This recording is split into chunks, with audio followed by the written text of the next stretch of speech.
Hey everybody, Crow back again with a little bit of a different video. As you can see from the title of the video, I made my own controller specifically for digital pinball games, Zaccaria Pinball, Pinball FX3, and Pinball Arcade. That was my intent, and it actually took me about a week to plan out, buy the equipment, and actually make the controller that you're seeing here. I think I'm going to be inserting some footage in here of me kind of playing it, but bam! Back to actually what I'm filming right now. This is the controller.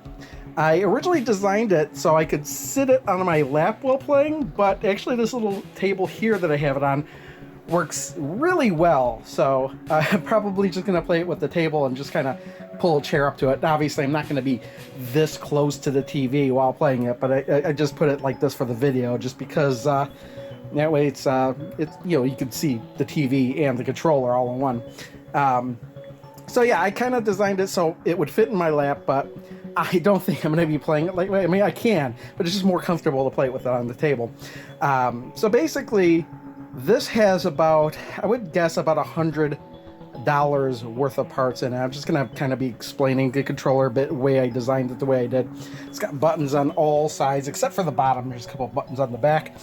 The wood bought from, I bought just, these are just shelving, pieces of shelving from Menards. That's what I bought. You know, the reason, part of the reason the bottom part is a little bit longer, was because I kind of wanted to have a bigger base, and also if I were to tilt it up, put it on the ground, tilt it up on its side, it's not going to be hitting the buttons. That was another reason I did that. Otherwise I could have just cut it right down. Basically the whole thing, I actually bought a table saw to use it, but I'm going to be using that table saw for other reasons too, but that was my big incentive to buy one. This tape here, this is just electrical tape, and the reason I did that is because you know, since these were pieces of shelving, the sides looked all nice, but then I cut them, so I kind of figured I'd put the tape there to hide the parts that I cut. I mean, I'm not a master craftsman or anything. You can kind of see some gaps and stuff, but hey, this thing works well enough. It actually looks a lot better than I thought it would. So yeah, $100 worth of equipment. The boards were really cheap. Shelving at Menards, again, they were like $5, $6, $7 a piece of board or whatever. The buttons were, there's lots of different kind of buttons in here, and I'll kind of explain where, most of them I got off of Amazon.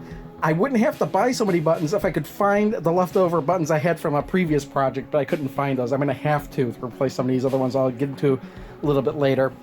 But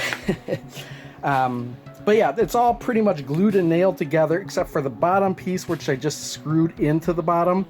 That way I could take it apart if need be. I'll kind of insert in right now what it kind of looks, some previous footage before I put the bottom on.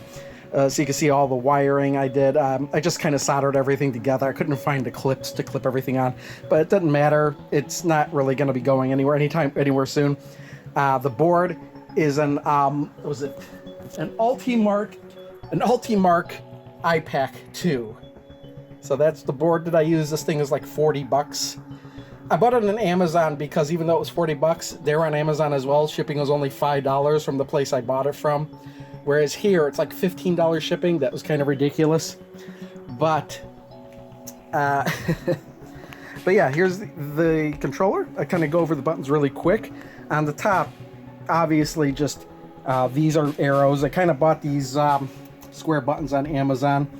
They got a really heavy click to them. But again, it's just for selecting menus. Again, this is the enter for select, escape for backing out. And then I wound up mapping this to F12. So you could do screenshots if you wanted to as well. Just slap that button, get a screenshot. I wanted to mention as well the iPack 2 that I bought. It's a keyboard encoder. So basically, plugged into my computer here, it thinks that this is a keyboard, thinks that these are arrow keys, and you can map whatever button you want to whatever controller. You can just plug it into the computer, run a program, change the buttons as you will, and that's how this is running. So we got these. Again, these buttons here, like this is for changing camera, this could be changing the HUD size. For different games, they could be doing different things. This button, like this button here, the gray one, could be going to the looking up at the back box in Pinball FX3. We got the blue one, which is like activating power-ups in Pinball FX3. Kind of put that there so you could hit it with your thumb very easily while still using the flipper buttons. This is for a second flipper button because you do have that option in Pinball Arcade. These white buttons are all nudge buttons, so if I'm like playing, I could just slap it and nudge the table like you can see I'm doing right there. Same thing on this side. 2 white buttons on the front are for nudging forward, and it doesn't matter which one you hit, just nudge forward. And then some games like Zachary Pinball and not Pinball FX3, but Pinball Arcade have the option to nudge forward, like back towards you. So that's why I just threw those buttons on the back. I'm not going to be using those that much. And then this again is for launching the ball. So just launch the ball, hitting the flippers. So yeah, I just made everything so it was very easy. Like, oh, I want to nudge, boom. That way I'm not taking my hand off the flippers or anything. And I use left and right nudge more often than not. Nudge up, not so much. So it's not that bad. I mean, so I'm going to be using this from now on. Now, I did have quite a bit of a problem with Pinball Arcade setting this up because, like, it doesn't like the enter key. The whole mapping thing seems to be broken on Pinball Arcade. Everything shows up as null. I don't know. That's an issue I'll have to figure out another time. And I don't really play Pinball Arcade that much anymore, but it is still playable. I'll just have to use this as the launch instead of this and not nudge forward and back, but I can still left and right. Very bizarre. But yeah, I just wanted to make this video just really quick showing off this controller that I made. And I'll probably be trying to use this for every single pinball game I play from now on. So yeah, that's all from me. Thanks for watching, and you know what? Make your own. These things are awesome. I'm just kind of surprised. I went on Amazon, looked all over, like eBay. Nobody like sells anything like this. I guess there's not that great of a demand for it. And I think the people that actually do want these will just make them themselves. So this is mine. So again, thanks for watching. I'll see you all next time.